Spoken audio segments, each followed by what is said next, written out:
Greetings, citizens of the world. We all know that our United States government has started to help people around the world who are oppressed from corrupt governments. Leaders who treat their people terribly and commit their human rights are on the top of the list. American people have witnessed that Venezuelan government treat their citizens horribly. There were many protests against the corrupt government, which has worsened recently and seem to only be getting more strained daily. These tensions have only increased since the government has begun to take an even more authoritarian streak. The Venezuelan president, Nicolas Maduro, has even gone as far as to seize power from the country's legislature, essentially leaving democracy in the dust and creating a one-man ruler. Our President Donald Trump, seeing this happen to the innocent people of Venezuela, has said that he would step in with military interference if need be. This past Friday, surrounded by Secretary of State Rex Tillerson, U.S. Ambassador to the UN Nikki Haley, and National Security Advisor H.R. McMaster, Trump offered what some have called a surprise escalation on the Venezuela political upheaval that has killed 120 people and injured thousands. Venezuela is not very far away, and the people are suffering and they are dying, Trump told reporters, per The Hill. We have many options for Venezuela, including a possible military option if necessary. When pressed by reporters on whether that meant the U.S. would lead an operation in the South American country, Trump replied, "We don't talk about it, but a military operation, a military option, is certainly something that we could pursue." The U.S. just hit Venezuelan President Nicolas Maduro with financial sanctions in late July, with a statement from Trump noting, "Maduro is not just a bad leader. He is now a dictator." The Pentagon told Reuters it has yet to receive any instructions from the president regarding Venezuela. Meanwhile, one reporter circled back to North Korea during Trump's appearance, asking, "Is the U.S. going to go to war?"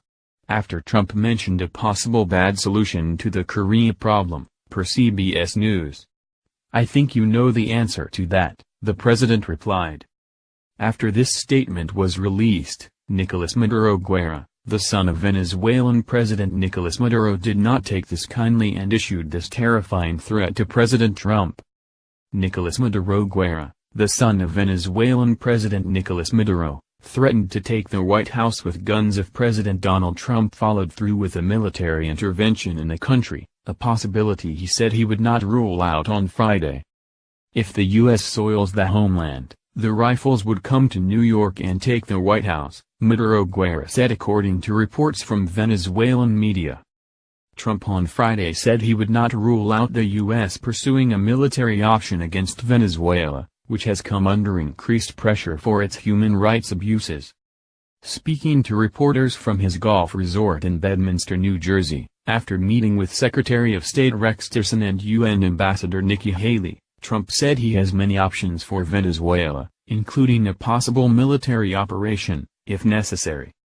The White House later condemned the Maduro regime for its human rights abuses in a statement released late Friday, saying the Venezuelan leader had refused to heed the White House's calls for the country to hold free and fair elections and instead chosen the path of dictatorship. "The people of Venezuela deserve to have a fair election that is not mired in corruption and greed. They can protest all they want, but they may need help if this continues to escalate even further." However, that already seems to be the case after what happened last Tuesday to political figures that oppose the new dictatorship. Two of Venezuela's leading opposition figures were taken from their homes in the middle of the night by state security agents, in President Nicolas Maduro's first moves against his enemies since a widely denounced vote giving his government nearly unlimited powers. The country of Venezuela has been overtaken by a dictator and the people want freedom. Is it so bad that President Trump wants to step in and help those that are being oppressed? Not really at all. Though what is being missed is that President Trump is not saying he is barging into the country with guns blazing, but is saying that it is an option that is not being taken off the table just yet.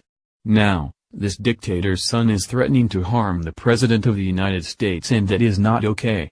If he wants to issue this threat, he better be prepared for American patriots to fight back, right? After all, we have freed people from oppressors before and we are not afraid to do it again.